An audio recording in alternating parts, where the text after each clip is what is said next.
Kisah pengantin terlarang, kutukan dari dunia gaib. Nama lengkapku, Rani Astuti. Aku baru saja tiba di sebuah desa kecil bernama Cipanas Wetan, terletak jauh di pegunungan Jawa Barat. Desa ini hanya dihuni puluhan kepala keluarga dan tak banyak disorot dunia luar. Tapi justru karena itulah aku datang ke sini untuk bersembunyi dari masa lalu. 3 bulan lalu, aku batal menikah, bukan karena perselingkuhan atau restu orang tua, melainkan karena tunanganku, Aditya, meninggal 5 hari sebelum hari pernikahan kami. Katanya, dia kecelakaan di tol Cipularang, tapi sampai hari ini, aku masih curiga. Karena seminggu sebelumnya, Aditya sering bilang kalau dia merasa diperhatikan oleh wanita berpakaian kebaya putih di dalam mimpi. Tentu aku mengabaikannya. Kupikir itu cuma stres pranikah.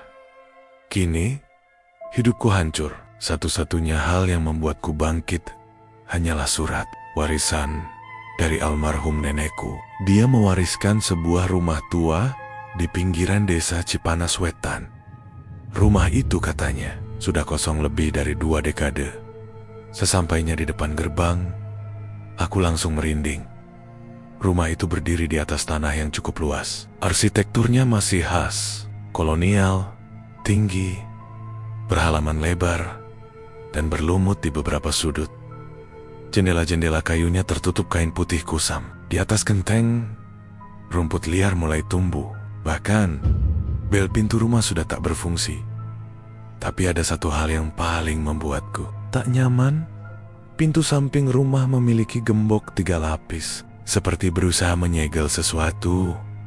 Aku sempat ragu untuk masuk, tapi rasa ingin tahu dan keputusasaan mengalahkan semuanya.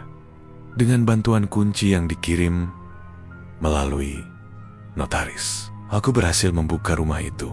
Bau apak dan kayu lapuk menyambutku. Di ruang tamu, banyak barang tertutup kain putih, tapi semuanya masih utuh. Lemari tua, rak buku lukisan-lukisan tua yang menguning.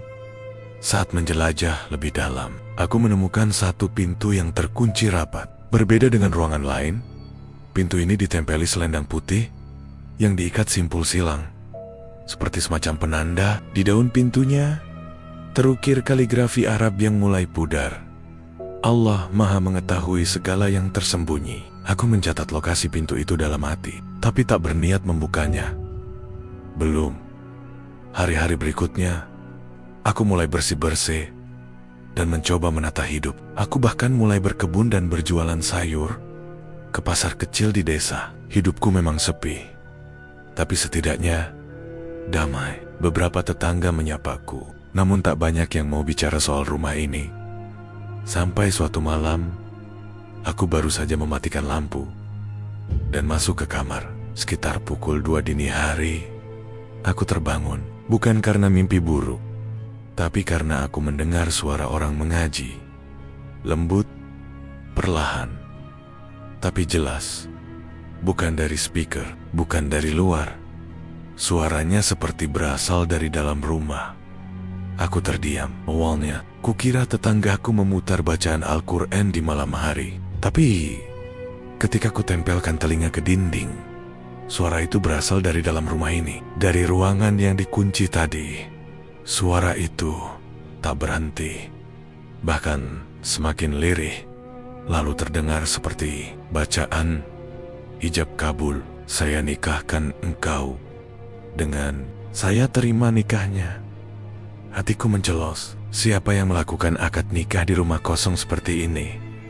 Aku bangkit, mengendap menuju ruang belakang. Pintu yang terkunci itu kini tampak berembun. Padahal udara malam itu dingin. Dari celah bawah pintu tampak cahaya lilin berkelip.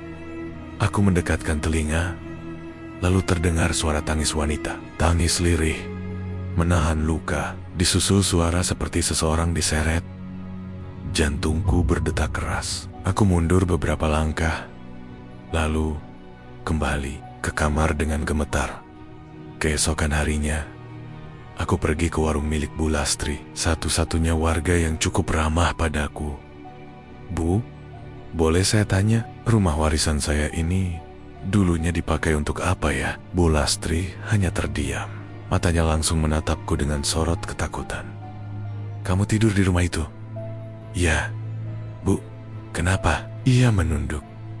Dulu rumah itu tempat paling sakral. Di sana biasa dipakai buat akad nikah orang-orang kaya zaman dulu. Tapi entah kenapa, setiap orang yang nikah di situ pasti celaka. Ada yang istrinya kerasukan, ada yang meninggal di hari pernikahan. Aku menahan napas.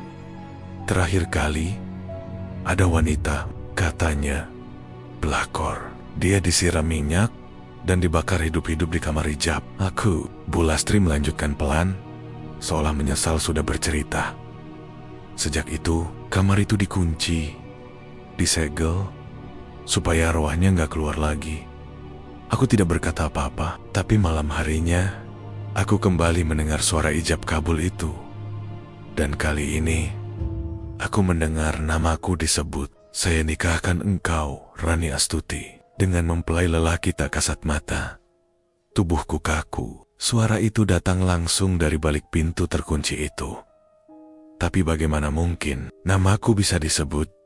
Aku menutup telinga, tapi suara itu malah terdengar lebih jelas, seolah pintu yang tertutup itu bukan sekadar pintu biasa, melainkan jendela menuju dunia yang menyimpan luka dan dendam. Dan malam itu, aku baru sadar, rumah ini tidak hanya menyimpan sejarah, tapi juga menyimpan upacara yang belum selesai. Malam itu, aku tidak tidur. Suara ijab kabul yang menyebut namaku membuatku kehilangan akal sehat. Aku duduk di depan pintu kamar yang terkunci itu hingga pagi. Tapi ketika matahari mulai menyinari ruang tengah, semua kembali normal. Tidak ada suara, tidak ada embun di kaca jendela, tidak ada bekas apapun. Seolah malam itu hanya mimpi. Tapi aku tahu betul itu bukan mimpi. Setelah sarapan seadanya, aku bertekad menyelidiki lebih jauh. Ada satu tempat yang mungkin bisa menjelaskan semua. Ini masjid tua di ujung desa, tempat biasa warga menyimpan kitab dan catatan pernikahan. Aku menemui Pak Darsa, penjaga masjid yang sudah sepuh. Ia memandangku dengan curiga saat ku ceritakan rumah peninggalan nenekku. Rumah yang di ujung tebing itu? Tanyanya pelan. Suaranya berat seperti ditelan masa lalu. Kamar ijab? Aku mengangguk. Pak Darsa lalu berdiri perlahan, mengambil satu map dari laci lemari tua di dalam ruang sekretariat masjid. Ini catatan nikah dari tahun 1960-an sampai ke 2000. Sebagian pasangan akadnya diadakan di rumah yang kamu tempati sekarang. Aku mulai membaca lembar demi lembar. Semua tampak normal. Nama-nama pasangan, wali nikah, mahar. Tapi kemudian, aku menyadari satu hal yang membuat darahku mengalir. Dingin. Setiap pasangan yang menikah di rumah itu, tidak ada satupun yang rumah tangganya bertahan lebih dari 3 bulan. Bahkan, beberapa tidak pernah resmi menikah. Meski akad sudah dibaca, ada catatan-catatan kecil yang menyebut pengantin wanita meninggal sebelum ijab, pengantin pria kabur, istri mendadak gila malam pertama total. 14 kasus. Semuanya terjadi dalam rentang 40 tahun.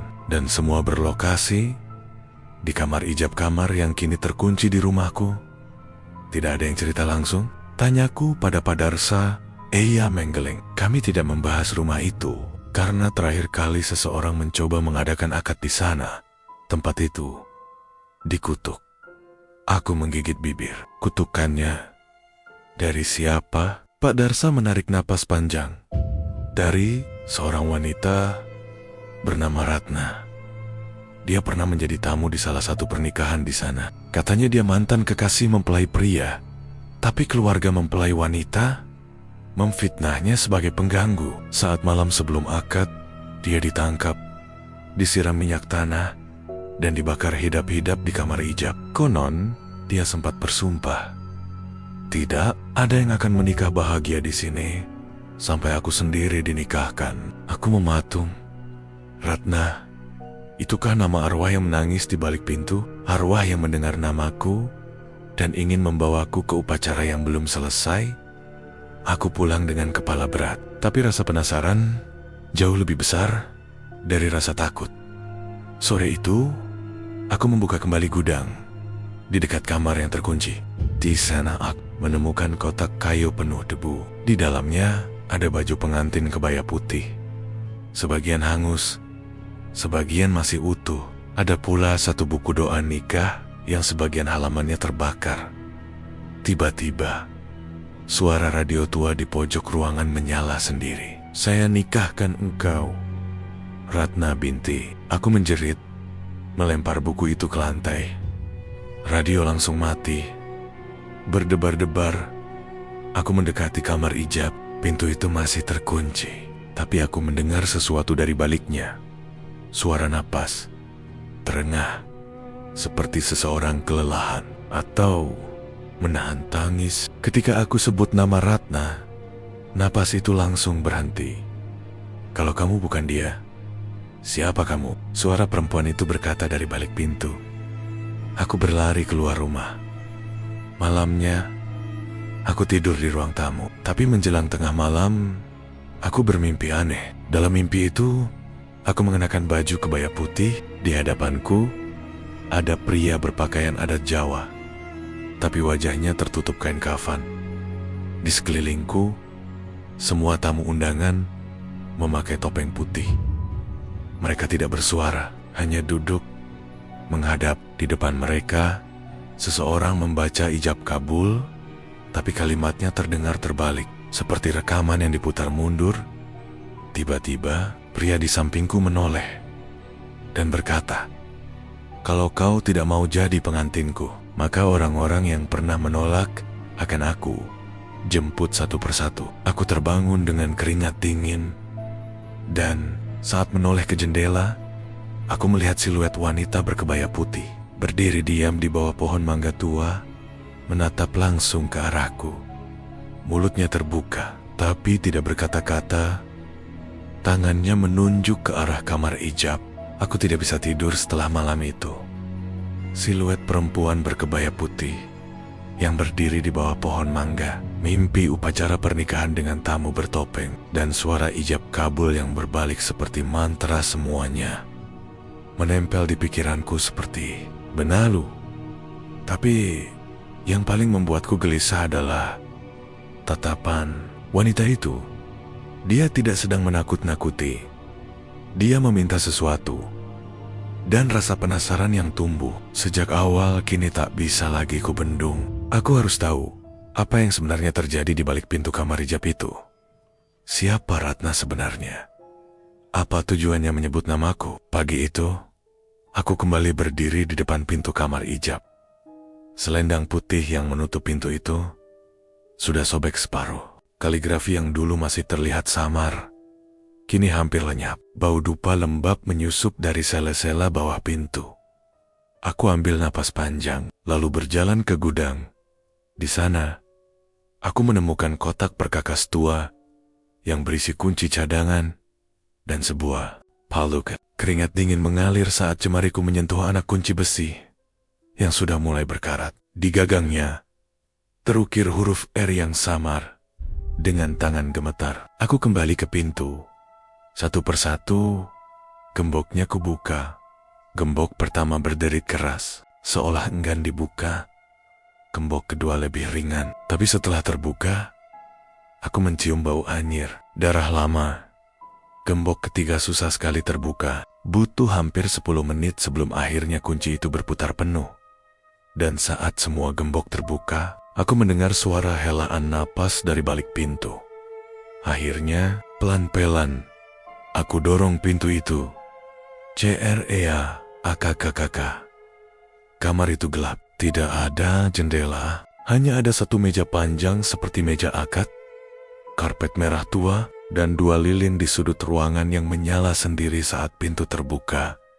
Dinding-dindingnya penuh coretan doa nikah, tapi sebagian seperti dihapus paksa. Di atas meja, ada sebuah Bantal yang warnanya merah tua, seperti terendam darah, dan tepat di tengah ruangan ada gaun kebaya putih yang dipajang pada manekin. Kepala manekinnya ditutup kerudung renda, dan di bagian dadanya menempel kalung hangus yang masih berbau asap. Tubuhku bergetar. Hebat. Aku tidak tahu kenapa, tapi aku merasa diperhatikan. Seolah ada yang berdiri di pojok ruangan, tapi setiap kali kutoleh, tidak ada siapa-siapa. Lalu, aku melihat sesuatu di lantai. Jejak kaki, bekas telapak kecil, basah, seperti baru saja berjalan. Tapi anehnya, jejak itu berasal dari tengah ruangan menuju ke arahku. Aku mundur, tapi tiba-tiba, babrak, pintu kamar tertutup sendiri dengan hentakan keras. Gelap, lilin mati, dan dari dalam ruangan, aku mendengar suara lembut seorang wanita. Aku hanya ingin dinikahkan. Satu kali saja, sebelum dunia ini selesai. Tiba-tiba, lilin menyala kembali, dan di hadapanku, gaun pengantin yang tadinya hanya manekin, kini telah dikenakan oleh seorang wanita. Wajahnya hangus, rambutnya gosong, tapi matanya masih hidup, menatapku tajam. Namaku Ratna, aku dulu dicintai, tapi tidak diakui. Aku dibakar, aku dipermalukan, dan mereka menikah di atas abu tubuhku. Ratna berjalan mendekat, tapi langkahnya tidak bersuara. Rumah ini dibangun untuk cinta, tapi cinta telah mematahkan aku. Jadi, aku pastikan tak ada cinta yang hidup di tempat ini sebelum aku sendiri menikah. Tubuhku kaku. Aku ingin lari, tapi tak bisa. Seperti ada tali gaib yang mengikat pergelangan kakiku. Kau tinggal di rumah ini.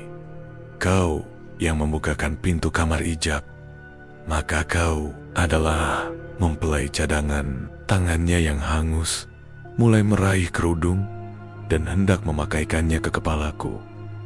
Aku menjerit sekeras-kerasnya. Dan saat mataku terbuka, aku sudah berada di ruang tamu. Sendirian, basah kuyup. Di luar, hujan deras mengguyur halaman rumah. Tapi semua pintu terkunci kembali. Bahkan kamar hijab gembok-gemboknya kembali tergantung di sana. Tapi satu hal yang tak bisa disangkal, di leherku kini menggantung kalung hangus yang sama seperti milik manekin itu. Hari-hari setelahnya jadi penuh teror. Suara ijab kabul terdengar setiap malam. Tapi tak lagi sekadar suara. Kini ada tamu-tamu bertopeng putih yang duduk di ruang tamu, menatapku saat aku tidur. Di cermin, wajahku kadang berubah menjadi wajah lain. Mataku jadi merah, bibirku tersenyum lebar seperti bukan milikku. Dan kadang, aku bangun dengan kerudung pengantin menempel di kepala. Aku mencoba membakar kalung itu, tapi apinya malah mati. Aku membuangnya ke sumur belakang rumah. Tapi esoknya, kalung itu kembali menggantung di leherku. Dan malam ini, untuk pertama kalinya, seseorang mengetuk pintu rumah.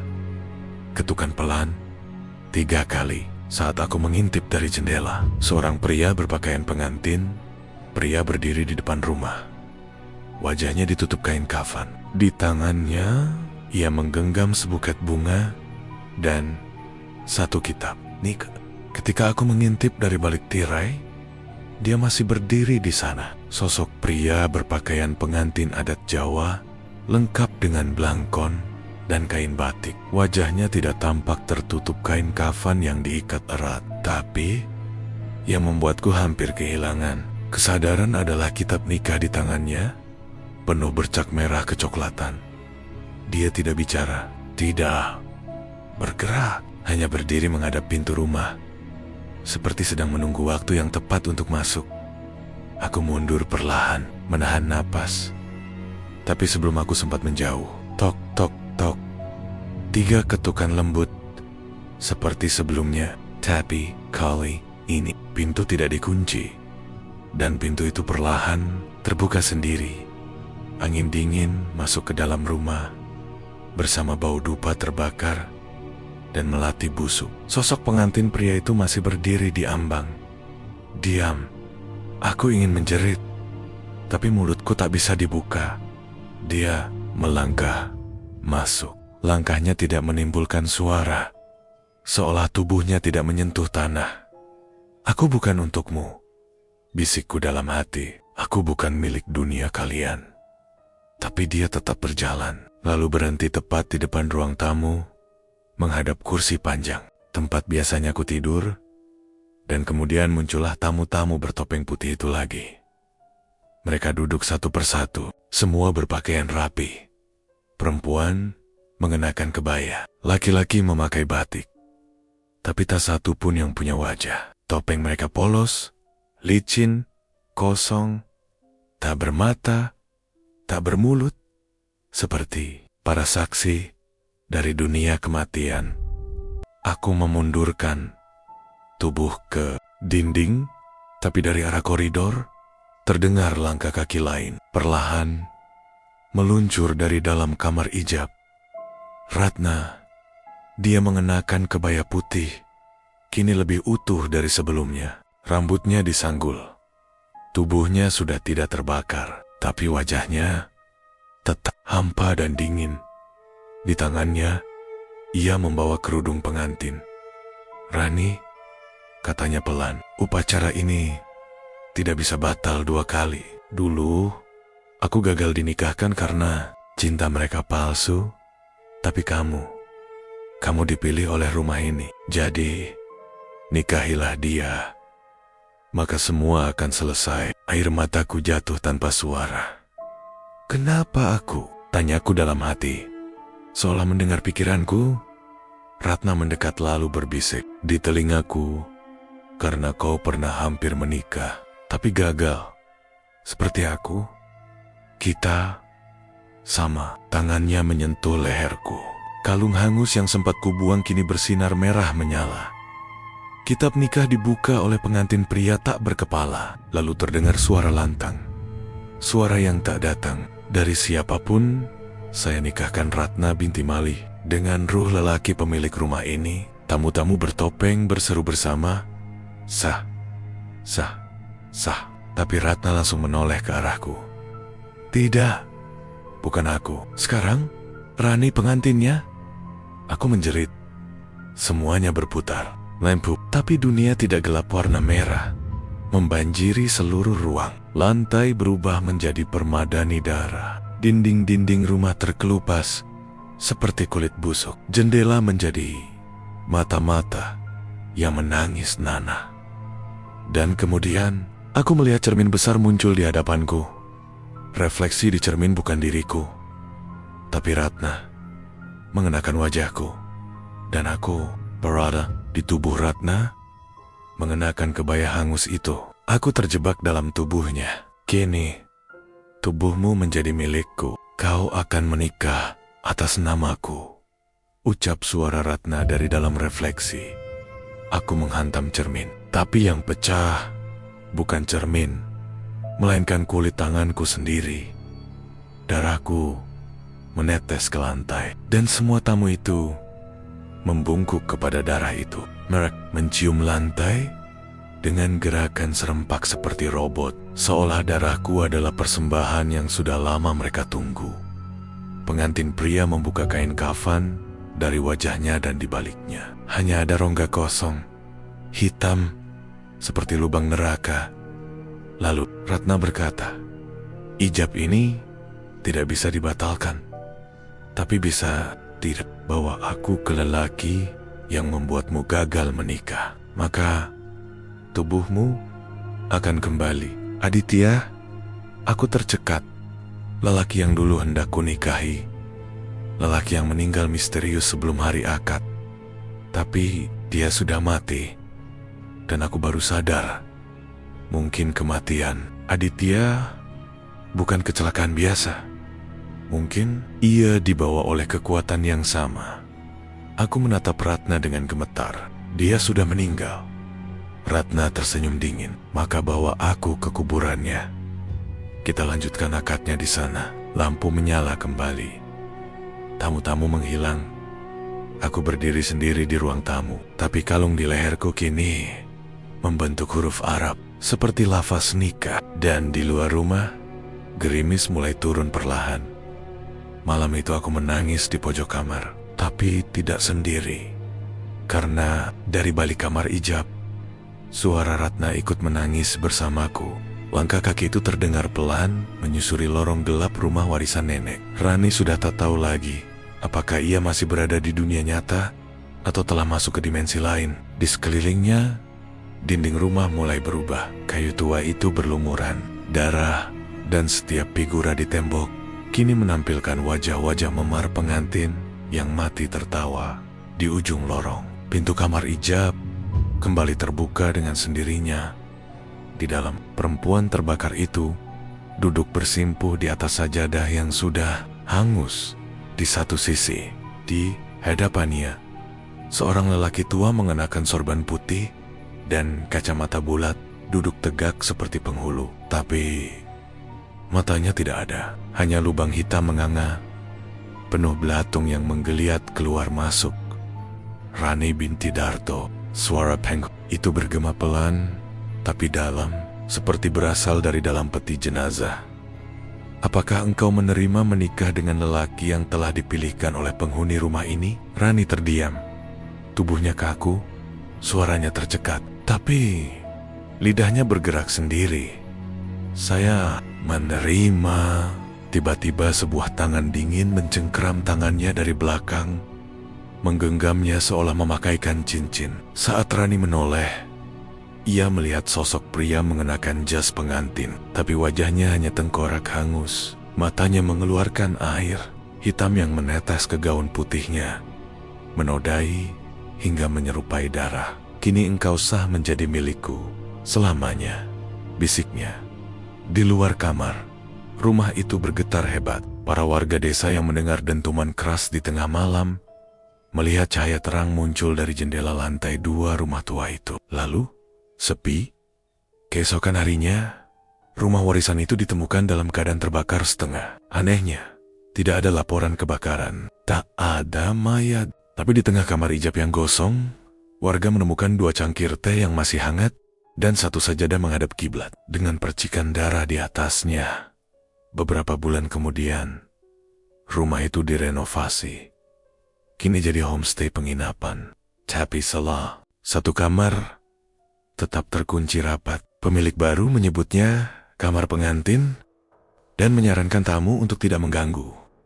Namun setiap malam Jumat Kliwon, penghuni kamar sebelah mengaku mendengar suara ijab kabul pelan. Lalu tangisan panjang seorang wanita diakhiri suara tawa 2 orang. 1 laki-laki berat dan 1 perempuan parau terbakar. Dan kadang, pagi-pagi sekali, penjaga homestay melihat ada bunga melati berserakan di depan pintu kamar itu, serta jejak darah memanjang menuju tempat suami istri tidur yang tak pernah keluar lagi. Dan cerita pun tamat.